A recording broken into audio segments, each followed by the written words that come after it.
గురువు నుంచి శిష్యులను అనిపించాం. Thank you మాస్టర్జీ. మరేమనుకున్నారండి మా మనోరాలంటే? మా నేతి బీరకాయల వారు వంశాన్ని నిలబెట్టడానికి పుట్టిన వీర నారి. చాలే తాతయ్య. మాస్టర్జీ రేపొద్దున కలుసుకుందాం. అమ్మ బాబోయ్, ఇప్పుడు నాకు టైం లేదు. షాపింగ్కి వెళ్ళి బట్టలు తెచ్చుకోవాలి. వస్తాను. దయ్యం నుంచి కాసేపు అలా కూర్చున్నావు అంటే నేను ఒక పాట నేర్పిస్తానమ్మా. మీ ఆటలు పాటలు రేపు పెట్టుకుందాం మాస్టర్జీ. నాకు టైం లేదు.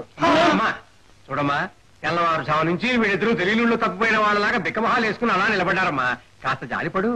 తాతయ్య, వాళ్ళకి కావాల్సిన నెల జీతం ముందే ఇచ్చుకో. ఇప్పుడు నాకు టైం లేదు. వస్తాను. Good bye. Good bye. సరే, నాకు నేర్పండి.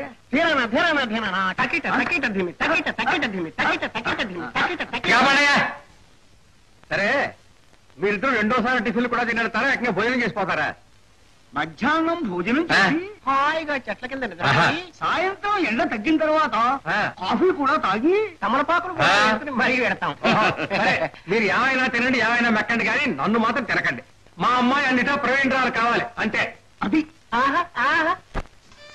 సుజాత, షికార్లు తర్వాత చేయొచ్చు. ముందు బోర్నవిట తాగమ్మా. వెళ్ళేటప్పుడు నీ గోనేటమ్మ మధ్యన, వచ్చిన తర్వాత తాగుతాలే. ఇంకా నయ్యో, రేపు తాగుతా అన్నావు కాదు. తాగు ముందు. సరేలే. తాతయ్య, నువ్వు ఫ్యాక్టరీకి నా కారు తీసుకెళ్ళు. నేను నీ కార్లో వెళ్తాను. కారు తీసుకెళ్ళి నువ్వు చేసే ఘనకార్యం ఏమిటమ్మా? చూడు తాతయ్య. చూడమ్మా, నువ్వు కనుక దాన్ని ఏమన్నా అన్నావంటే నేను ఫ్యాక్టరీకి వెళ్దాం మానేసి వంటింట్లో చొరబడి నువ్వు చేసే వంటకాలన్నింటికి వంకలు పెడుతూ కూర్చుంటా. జాగ్రత్త. అలా చేయి తాతయ్య. వద్దులే నాన్న, నువ్వు వెళ్ళమ్మా. వస్తాను తాతయ్య. Bye bye.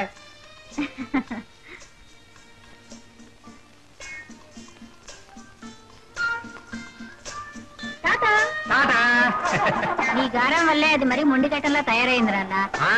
ఈ మాట మాత్రం నేను చెప్పావమ్మా. ఇంకేతంటే నా చిన్నప్పుడు నాకు మొండిగట్టం అని బిరుదు ఉండేది. నీ చిన్నప్పుడు నీకుండేది. మరి వంశపారంపర్యంగా ఇప్పుడు దానికి చెందాలిగా. ఊరుకో నాన్న. సరే, నేను ఆ ఫ్యాక్టరీకి వెళ్ళొస్తాను. ఆ సర్వోదయ వాళ్ళు వస్తే 10,000 చెక్కించి పంపించు. అలాగే.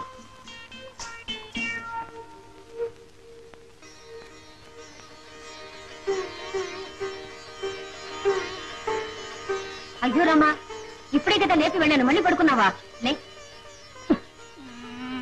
అరే లేమంటుంటే లే. అబ్బాబ్బా, ఏమిటమ్మా నేను అసలు ఇంట్లో ఏసీ రూమ్ లేక వస్తుంటే అలాగే ఇప్పుడే తెప్పిస్తాను. ఆశలన్నీ ఆకాశం మీదే ఎగురుతుంటాయి. నాన్నకు తగ్గ కూతురే. లే. ఏమిటే పొద్దున్న కీచులాగా ఒకటే అరుపు. అయిపోయిందా? అయిపోయింది. ఇప్పుడు నేను అరిచింది నేను. నాన్న నాన్న. అమ్మా నువ్వు ఏటమ్మా? ఈవినింగ్ నేను పార్టీకి వెళ్ళాలి. వెళ్ళాలమ్మా. నాకు మనీ కావాలి. తీసుకెళ్ళమ్మా. ఎక్కడికి రా? ప్రశ్న తెలిసి అడుగుతాయా మామయ్య? తెలుసుకోవాలని అడుగుతున్నాను. అవును, ప్రశ్న పెడుతున్నాను. నాతో హాయిగా వీడియో పార్లర్ వ్యాపారం చేసుకోమని నీకు ఎన్నిసార్లు చెప్పాను రా. అక్కడ మద్రాసులో నిర్మాతలు తెలుగు సినిమాలు తీస్తూ ఉంటారు. నువ్వు వెళ్ళి రిలీజ్ కానీ 4 సినిమాలు తీసుకొచ్చి ఇక్కడ 10 మంది చూపిస్తే 10 రాళ్ళు సంపాదించుకోవచ్చు. 2 రాళ్ళు నువ్వు తిని 8 రాళ్ళు మధ్య తినిపించవచ్చని చెప్పాను. అలాంటి రాళ్ళు తిని అరాయించుకునే శక్తి నాకు లేదు. అది అలోపం చేసాకంటే ఉపవాసం ఉంటే బెటర్. అబ్బాయి ఎంత బాగా చెప్పావురా. వీడికి మళ్ళీ బుద్ధి చెప్తే నాకు ఇంత గడ్డి పెట్టవే. దేశంలో పశువులకే గడ్డి లేదు, నీకెక్కడ పెట్టేది? టిఫిన్ పెట్టమ్మా, ఆకలిస్తుంది.